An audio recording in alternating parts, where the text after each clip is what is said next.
Hello, everybody. It's Lori White. Welcome to episode number 205 of Chamber TV. And we are really excited today to bring you another episode. And today we're talking all about food and hospitality and tourism and food innovation and the nexus between food innovation and technology and higher ed. And we have a very special guest today, Dr. Jason Evans. And Dr. Evans is the Dean of the College of Food Innovation and Technology at Johnson & Wales University. I'll say he's new in the role, but not quite that new, 3 years. We've had the opportunity to work with Dr. Evans over the last couple of years or so to talk about what Johnson & Wales is doing really to elevate the standing of Providence and all of Rhode Island as a food mecca, a foodie place, as it always has been, thanks to the talents of Johnson & Wales University and all of the predecessors that have led this amazing institution. So with that, I'd like to say hello to Dr. Evans. Welcome Hey, to Lori. JWU. Thank you very much for the opportunity. I'm looking forward to chatting with you. Fantastic. So much to dig into. So let's get started. First, I said you were fairly new to Johnson & Wales, roughly 3 years, almost 3 years. So tell us a little bit about your backstory. Sure. So I'm actually a farm kid from West Virginia who, after graduate school, ended up in the State University of New York system for about 12 years as a professor of agricultural business, agricultural economics, and in that role took on some administrative work. So I was a director and a chair. And ultimately, this opportunity at Johnson & Wales was something that was too good to pass up. And so I made the leap in early of 2021 from upstate New York to Providence to take on the dean's role. Mm-hmm. So from a farmer to a dean. Well, I don't know that I would call myself a farmer. Growing up on a farm, I don't know that my dad would describe me as a farmer. But I had such an interest in and love for agriculture and the people of agriculture that I knew I wanted my career to some way touch agriculture and food. And so over my time as a professor in New York, I really moved from teaching just economics and policy and marketing focused courses to content that was focused much more broadly on the food system and all of the pieces of our economy and our culture and our daily lives that the food system touches. And so that's why, the move for me to Johnson & Wales really came at the right time because this is what I'm interested in. It's how food businesses, food entrepreneurs, and food innovation ultimately figure into everybody's lives. And how is it that we can all together put better food, more nutritious food, more accessible food into the food system and fundamentally change food system outcomes? Sustainability is an important issue that we've embraced at the Chamber in terms of understanding all of the elements around environmental and social and governance issues, and particularly how to do what's best for the planet, to protect the planet, to save on energy, to save water, to conserve and turn around food waste and the like. So I think you have hit on an incredibly important area of work with those two cross-cutting issues. Sure, we think so too. And luckily, this generation of students is coming to us already intrinsically interested in these issues. I think this is a generation that understands that if our systems, from food system out to our economic system more broadly, if those systems don't change in some way, we're really going to do irreparable damage to life support systems in all of our ecosystems. So what we're trying to empower these students to think about is that more than anything else, it is food professionals, chefs and restaurateurs and product developers and nutritionists. It is those people more than anybody else who, in the long run, influence what people eat and how they think about food. Policy tries to do that, but not very successfully usually. So it's really innovation in kitchens, innovation in labs that ultimately puts products in front of consumers that hopefully increasingly check nutritional boxes, sustainability boxes, accessibility boxes. The innovation is essential there, though. And that's really how we're teaching right now. Right. And I think you've absolutely positively said it correctly. Our research mimics exactly that in terms of students today, younger people, millennials, who truly want to work for a company that is purpose driven, that is purpose led, that has values around the ESG components. And I can imagine that they learn that at an early age, and they also probably want to go to college, to go to a 4 year school that shares the same type of purpose driven, mission driven sustainability metrics that are so keenly aware in their minds. That's right. And I think our challenge then is to take that message to high school students who might not have traditionally thought about Johnson and Wales for their college career because we've been so deeply tied to food and food programs.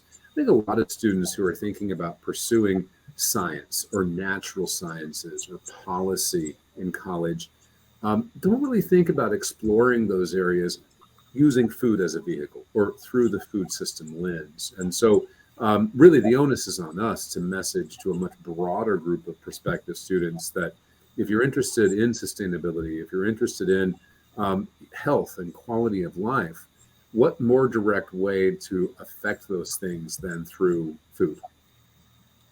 You mentioned that no one is better prepared or in a more enviable position to be able to influence what people eat and how they consume, other than people in the industry itself. Yeah. That you are right at the tip of the spear.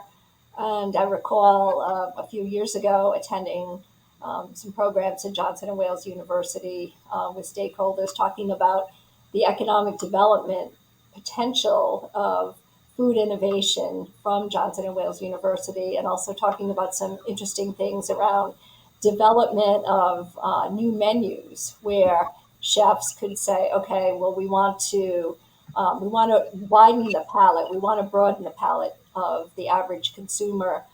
So we'll start introducing understocked fish Mhm. as a way, a sustainability move. So we will, start to have those on the menu. We will start to influence other chefs and other procurement folks for restaurants to say, okay, well, what can we do to sort of preserve those species that have been, overfished, and by introducing other sources of things, fish and other plants and other things that are more widely, readily accessible, at least at the moment, right?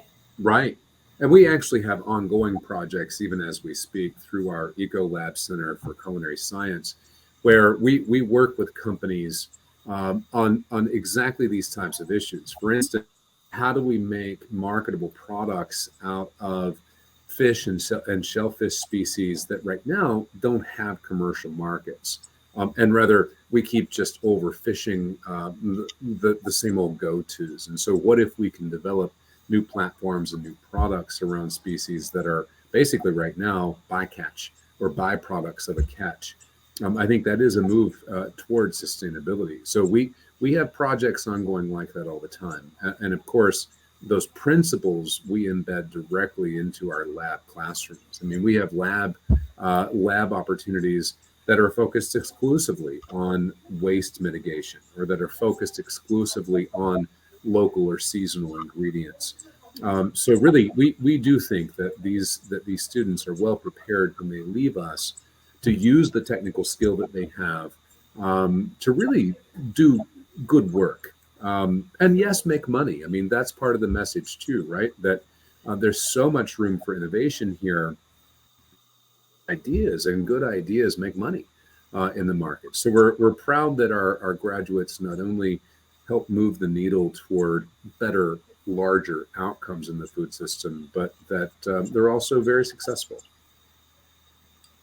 Johnson and Wales University has a very proud tradition and strong connection with industry and prominent industry leaders throughout the country, if not the world, that are within the hospitality, culinary industry, both of those, all of the big names. Yeah. Give us a couple of examples of the types of innovation, types of projects that you might be working on with some industry leaders, with some businesses that really show how food and innovation and the introduction of technology and science, how it really plays out in a day-to-day existence. Sure.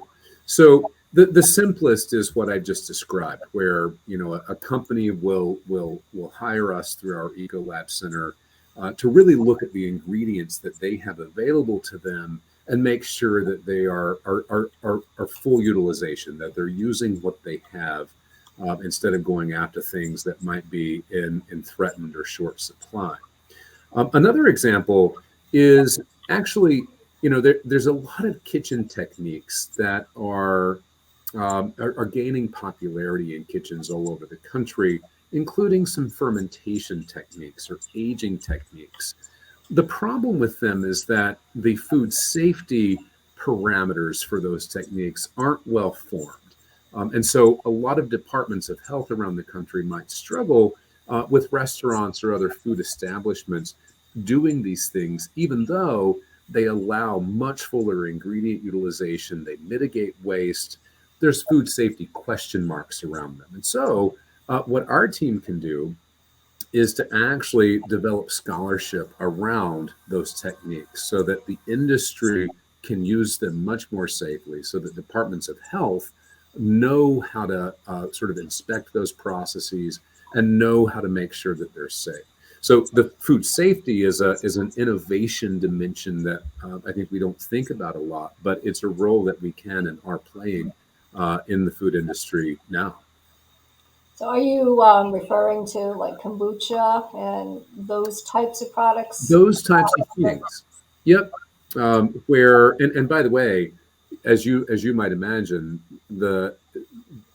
a fermentation process will change depending on the temperature environment, depending on the actual ingredients that we're using. And a lot of that is so new and innovative that we really do need to build food safety scholarship and food safety knowledge around it. So that's one way that we would be directly contributing to innovation platforms out in the food service world.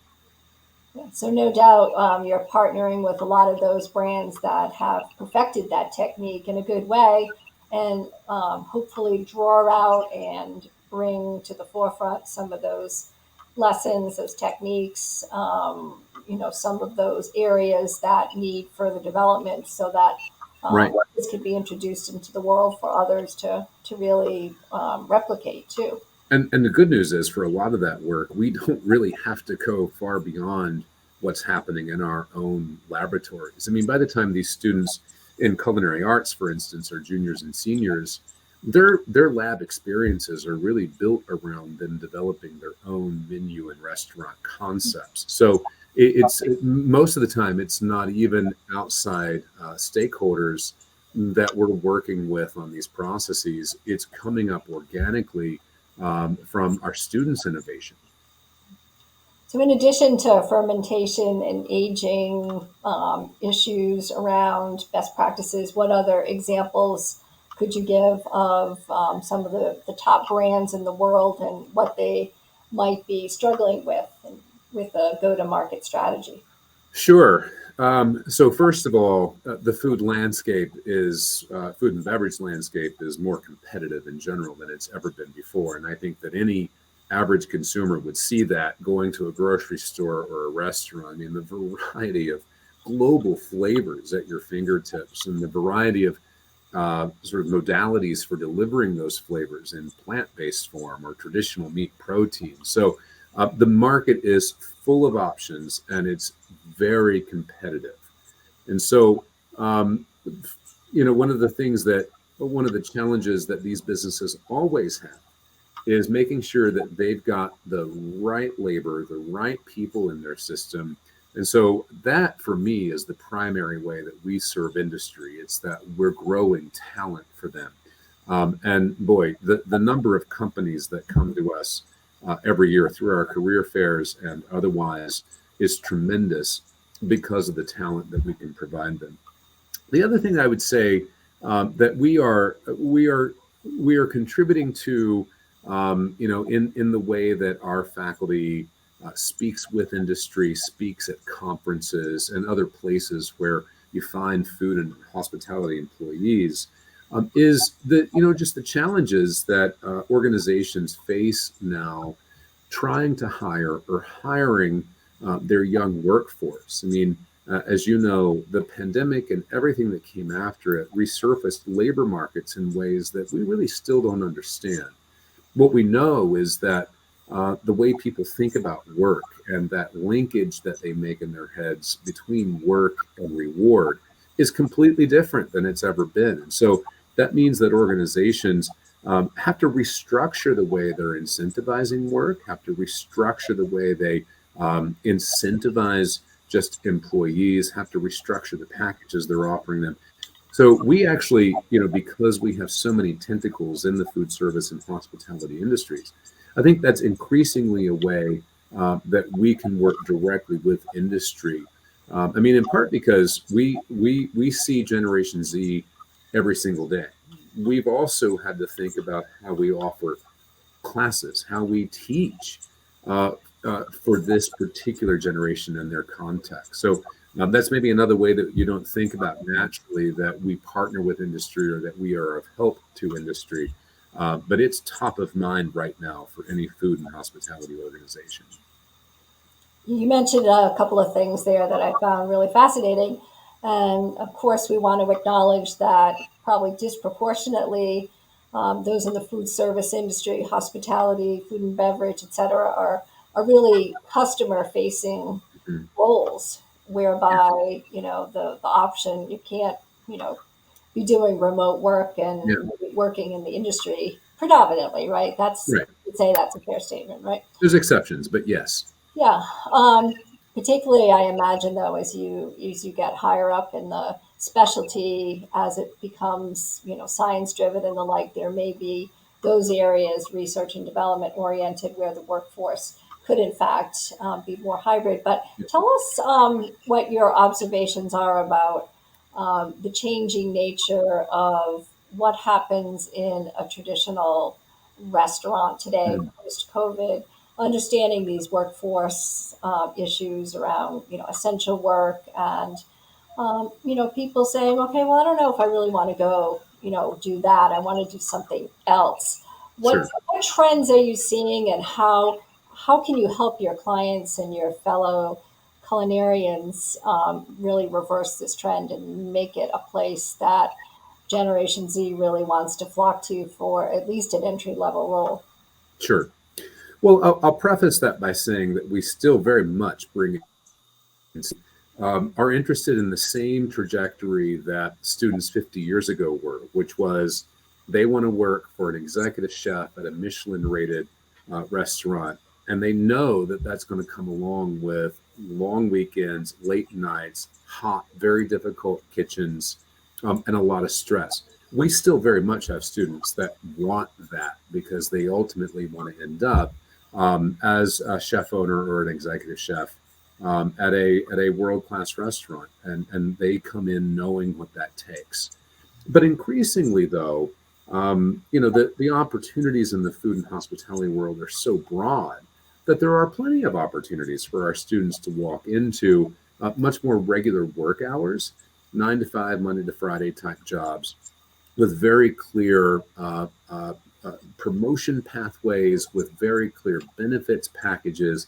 And that's increasingly what we're seeing is organizations really having to conform to that we're gonna make sure that our team has flexible scheduling opportunities, that our team sees a path forward with this company, that we're going to bring you in at entry level, but if you check these boxes and you do all of these things and you succeed, that there's a path for you to actually be in management or for you to be here in 5 years.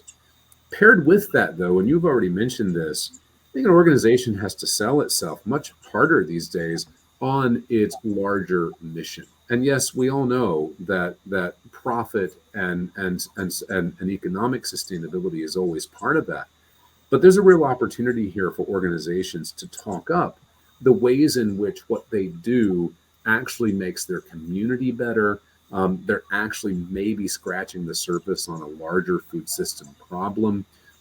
This generation wants to buy into something. They want to work for and towards something that they believe in. And I think that's great. And it means that organizations really just may have to work harder to figure out how what they're doing serves a larger goal besides profitability.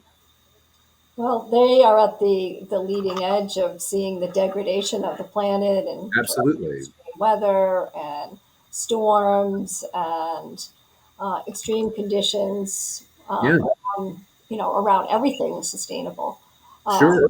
so, they worry, you're right? They do. They can feel it very viscerally, and it's maybe more attenuated for folks of an older generation where they might not be as in tune with what Generation Z actually sees. That's right. But I think if anybody is just watching network television or streamed television these days with advertisements, I think the biggest companies in the tech space, in the food space, in the clothing space, in the car space have this figured out. And you'll see it in the way they're messaging their businesses and their products that this generation intends to vote with its feet and with its dollars for organizations that are creating net benefits or at least not creating net costs to their communities, to ecosystem.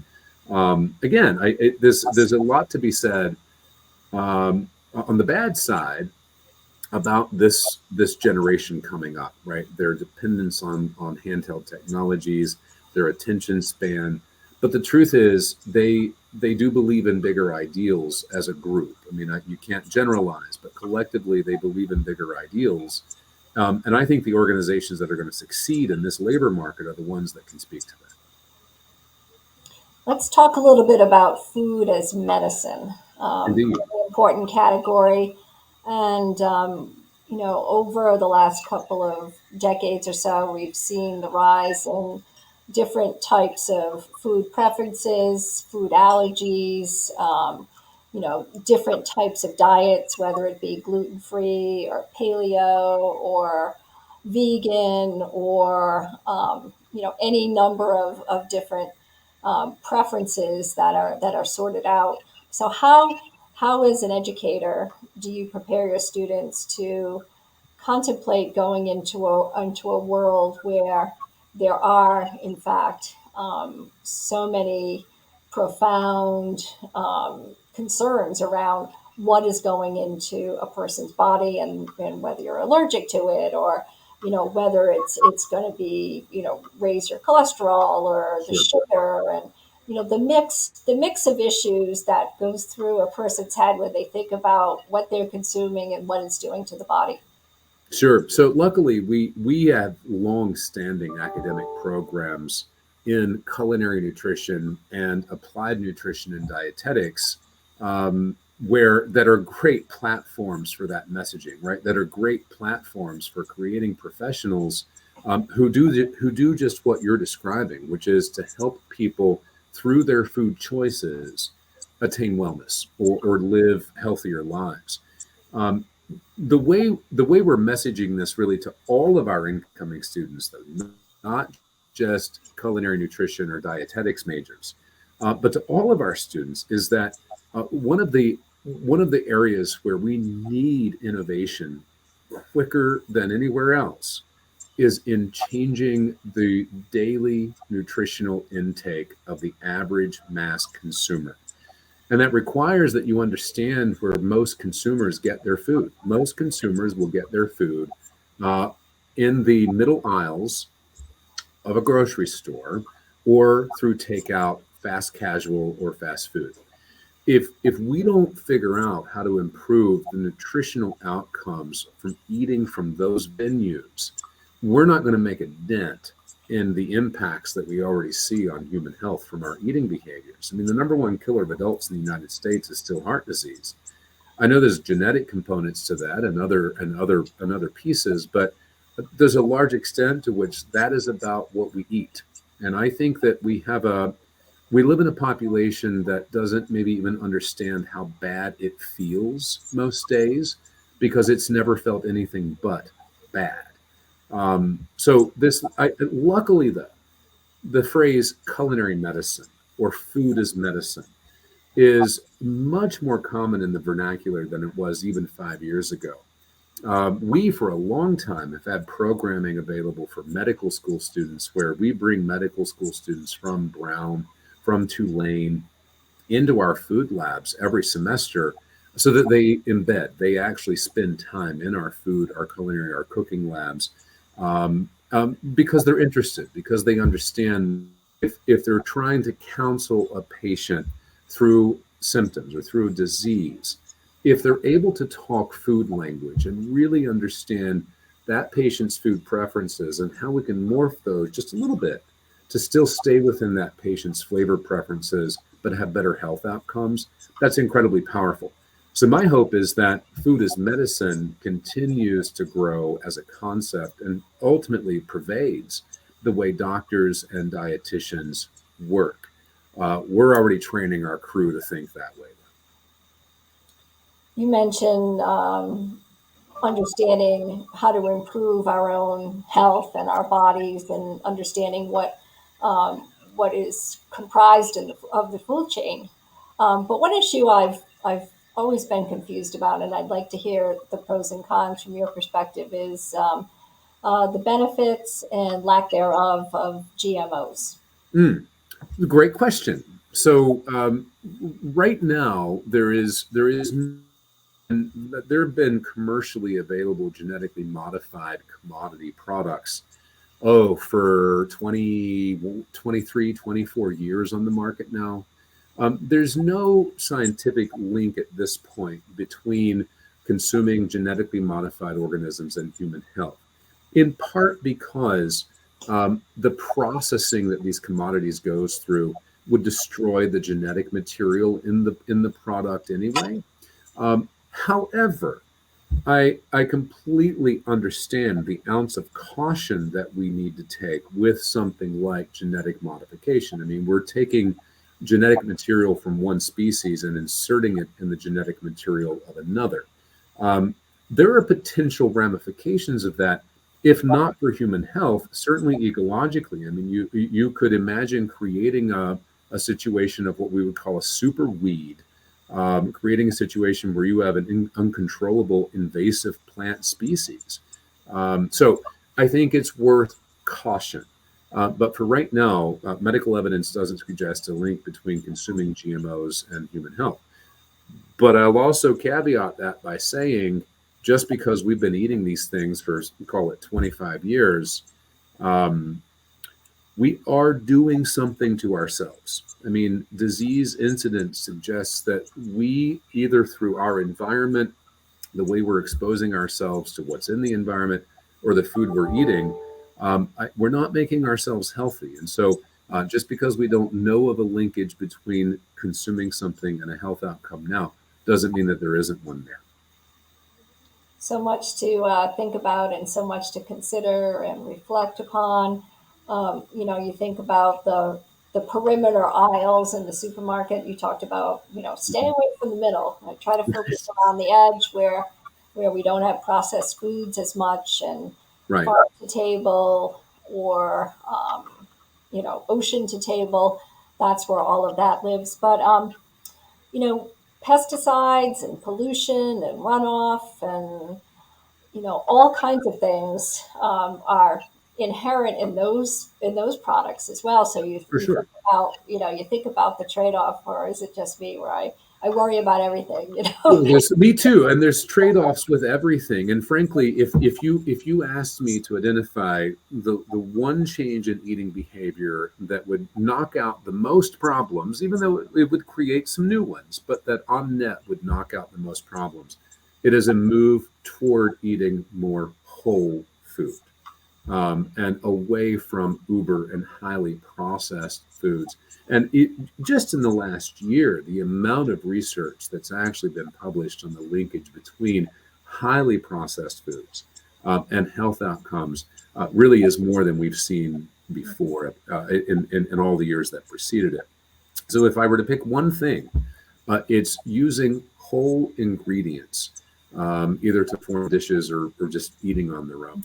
Yeah, or organic, so you can sort of hope that that the product, the thing Right. itself was grown in a way that is respectful of, Well, not. listen, I'm willing to negotiate if we can just get the whole food piece happening better than it is now. No wonder we all have eating disorders and food phobias. Really, We don't yeah, know what the heck we should be eating at this point. that's Uh, right. So we only have a minute left, Dean Evans, but I want to ask you sort of a random question. Tell me Yeah. what your favorite book is about a chef that you may admire, or whose work ethic or style you find interesting that you could recommend. Okay, so this is, I know it's going to be cheating a little bit to answer the question with a cookbook, but I love Jacques Pepin's original book, Technique.